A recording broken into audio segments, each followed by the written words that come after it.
السلام علیکم ورحمۃ اللہ وبرکاتہ۔ ناظرین، انشاءاللہ آج اس ویڈیو میں 15ویں روزے کے وظائف سیکھیں گے۔ بعد از نماز فجر سورہ فتح 3 مرتبہ پڑھے۔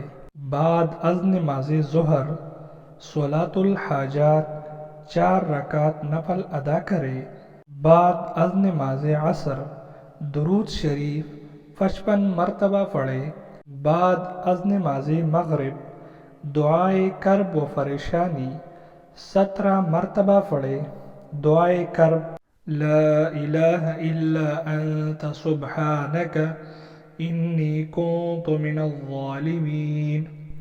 بعد از نماز عشاء سورہ العمران کی آیت نمبر 26 40 مرتبہ پڑھے۔ قل اللہم مالک الملک تؤتی الملک من تشاء وتنزع الملك ممن تشاء وتعز من تشاء وتذل من تشاء بيدك الخير إنك على كل شيء قدير۔ اس ویڈیو میں صرف اتنے ہی۔ اللہ حافظ۔